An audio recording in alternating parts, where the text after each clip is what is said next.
Hello traders, মাই trading জোনের পক্ষ থেকে সবাইকে স্বাগত।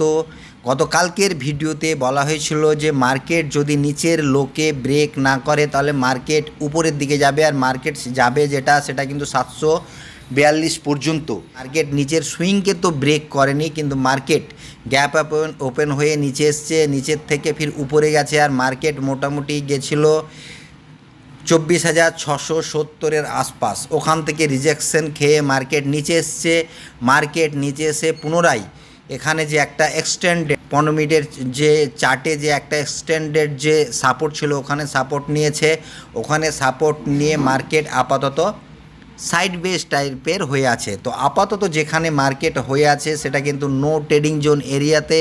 যদি কোনো ট্রেডার সকাল সকাল একটা ট্রেড নিয়ে থাকে আর প্রফিট করে থাকে নিচের থেকে উপরের দিকে কিংবা উপর থেকে নিচের দিকে, তাহলে কিন্তু সে এই ট্রেডে যদি পুনরায় এই ট্রেডে যদি এখানে ট্রেড ধরে থাকে তাহলে সে আপাতত হোল্ড করে রাখতে পারবে, তাছাড়া সম্ভব নয়। এখন আপাতত যেখানে আছে সেখানে কোনো ট্রেড নেই। আর যেসব ট্রেডাররা মনে করছেন যে আমি ট্রেড নেওয়ার জন্য প্রস্তুত রয়েছি, ট্রেড নেবো উপরে না নিচে নেই, তাদের জন্য বিশেষ করে বলি যে এখন এই মুহূর্তে কোনো ট্রেড নেই। এখানে একটা নো ট্রেডিং জোন এরিয়া, এখানে আমার লাল রেড কালারের একটা জোন তৈরি করে আমি রেখেছি। এখানে কোনো ট্রেডের কোনো সম্ভাবনাই নেই। যদি এখানে ট্রেড কেউ নিতে চায় নিচে কিংবা উপরে, তাহলে পরে কী হবে, এখানে কিন্তু তাকে কিন্তু লস দেখতে হবে, আবার লাভও দেখতে হবে। মানে লাভ লস দুটোই দেখবে, কখনো লাভ কখনো লস। যদি একটা মোমেন্টাম না হয় তাহলে কিন্তু এখান থেকে লাভ দেখা খুবই মুশকিল।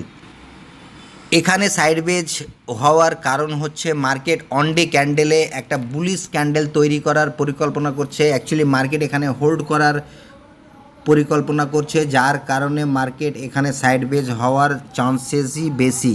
অ্যাকচুয়ালি আমি যদি অন ডে ক্যান্ডেলে যাই তাহলে দেখতে পাবো যে এখানে একটা বড় বেয়ারিশ লাল ক্যান্ডেল আছে, তার পেটের মধ্যে একটা সবুজ ক্যান্ডেল হচ্ছে। মানে একটা বেয়ারিশ লাল বড় ক্যান্ডেল, তার পেটের মধ্যে একটা সবুজ ক্যান্ডেল হচ্ছে। মানে এটা হতে পারে যে একটা বুলিশ ক্যান্ডেল হবে কিংবা এটা ডোজি হবে। এই দুটোর মধ্যে যে কোনো একটা ক্যান্ডেল কিন্তু আজকে ফরমেশন এখানে হওয়ার মধ্যে আছে। এবার এখানে কালকে আগামী দিন যদি আমরা ট্রেড করি তাহলে এটা যদি বুলিশ ক্যান্ডেল হয়, বুলিশ ক্যান্ডেলকে যদি উপরের দিকে ব্রেক করে তাহলে আমরা উপরের দিকে ট্রেড নেব। আর এই সবুজ ক্যান্ডেল যেটাই হবে, ডোজি হোক কিংবা বুলিশ ক্যান্ডেল হোক, যদি এটা নিচের দিকে ব্রেক করে তাহলে আমরা নিচের দিকে ট্রেড প্ল্যান করতে পারি।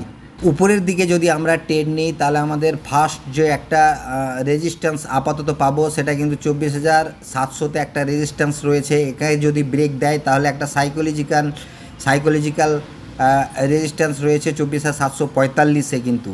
ওকে, এটা আমাদের মাথায় রাখতে হবে। স্ট্রং রেজিস্ট্যান্স রয়েছে সেটা কিন্তু আছে 25,000-এ। এই এখন আপাতত নিফটি 50-র জন্য উপরে জায়গা রেজিস্ট্যান্স নিফটি 50-কে ফেস্ট করতে হবে, সেজন্য খুব দেখে শুনে ট্রেড করতে হবে। অ্যাকচুয়ালি অপশান ট্রেডার যারা রয়েছে তাদের জন্য কিন্তু এই মুহূর্তের ট্রেড একটু খুব ক্রিটিক্যালি, কারণ সাপোর্ট আর রেজিস্ট্যান্সে একমাত্র ট্রেড নিতে হবে। হয়তো 5 মিনিটের চার্ট করে নিলেন, 5 মিনিটের চার্টে একটা সাপোর্টে ট্রেড নিলেন আর একটা আগলা রেজিস্ট্যান্সে এক্সিট করে গেলেন। যারা ফিউচার ট্রেড করছেন তাদের জন্য কোনো ব্যাপার নেই, তাদের তো একটা সঠিক জায়গায় যদি ট্রেড ধরা যায় তাদের তো ঠিটাঠিকার সম্ভাবনা নেই, যার কারণে তাদের জন্য ঠিক। কিন্তু যারা অপশান ট্রেডার বিশেষ করে তাদের জন্য কিন্তু খুবই বিপজ্জনক টাইম এটা। তো মার্কেট আপাতত যদি 24,700-কে যদি ব্রেক করে যদি সোজা 742 পর্যন্ত যায়, ওখান থেকে যদি রিটেস্ট আসে দিয়ে 24,700-তে যদি পুনরায় সাপোর্ট নেয় তাহলে আমরা উপরের দিকে ট্রেড প্ল্যান করতেই পারি। আমাদের নেক্সট টার্গেট কিন্তু 25,000। ওকে, আমাদেরকে দেখতে হবে কীভাবে বললাম, মার্কেট যদি আপাতত 24,700-কে ব্রেক করে, যেখানে আছে 24,700-কে ব্রেক করে যদি 24,745 পর্যন্ত যায়, ওখান থেকে যদি মার্কেট রিটেস্ট নিয়ে দেখব আমরা, যদি 24,700-র আশপাশ যদি পুনরায় সাপোর্ট নেয় দিয়ে যদি উপরের দিকে আমরা ট্রেড প্ল্যান করতে পারি ঠিক এই লেভেল থেকে। যদি এখানে কোনো বুলিশ ক্যান্ডেল তৈরি করে তাহলে এই লেভেল থেকে আমরা উপরের দিকে ট্রেড প্ল্যান করতে পারি। আর যদি মার্কেট এখানে সাপোর্ট নিয়ে মার্কেট নিচের দিকে আসে, মার্কেট এখানে সাপোর্ট নিল, নিচের দিকে আসলো, ফির উপরে গেল, ফির এর লোকে ব্রেক করলো, এর লোকে ব্রেক করে যদি পুনরায় উপরের দিকে যায়, যেখান থেকে সেকেন্ড রিজেকশন পেয়েছে সেই লেভেলে যায়, তাহলে আমরা কিন্তু নিচের দিকে ট্রেড প্ল্যান করতে পারি। ওকে, এভাবে আমরা ট্রেড নিব। আর আমরা যেহেতু অপশন ট্রেডার, বেশিরভাগই আমরা অল্প পয়সা নিয়ে ট্রেড করি, অপশন ট্রেডার বেশিরভাগ আমাদের ভিউয়ার্সরা, তার জন্য বলবো খুব সাবধানে ট্রেড করবেন। একটা সাপোর্টে ট্রেড নিলে একটা রেজিস্ট্যান্সে অবশ্যই বেরিয়ে যাবেন, কারণ আজকেই সকালে যদি এটা 5 মিনিটের চার্ট করা হয়, তাহলে অ্যাকচুয়ালি যারা ট্রেডার রয়েছেন তারা জানেন, অনেক কিছু জানেন, তাদেরকে সাপোর্ট রেজিস্ট্যান্স মার্ক করতে হয়। প্রত্যেকটা সাপোর্ট রেজিস্ট্যান্সের কথা একটা ভিডিওতে বলা যায় না, কারণ ভিডিও অনেক লম্বা হয়ে যায়, তখন হয়তো আপনাদেরও খারাপ লাগবে। তার জন্য আমি ভিডিও অতিরিক্ত লম্বা করতে চাই না, কারণ এর আগে কয়েকটা 30 মিনিটের ভিডিও করেছিলাম, প্রত্যেকটা সাপোর্টের বিষয় নিয়ে কথা বলেছিলাম, সেই ভিডিওগুলোতে কিন্তু ভিউ হয়নি।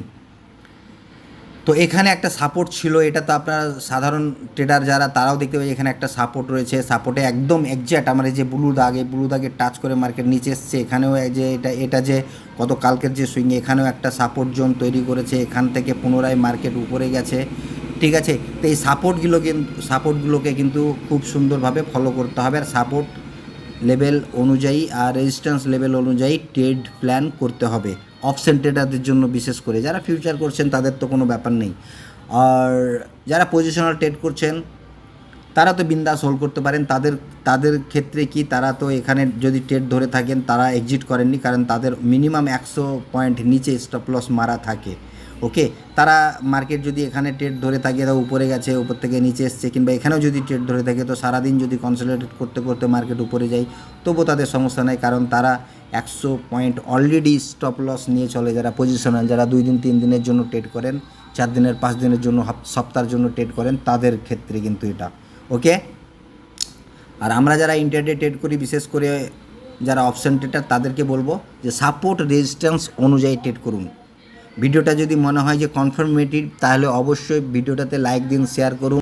যারা চ্যানেলটাকে সাবস্ক্রাইব করেনি, চ্যানেলটাকে সাবস্ক্রাইব করুন।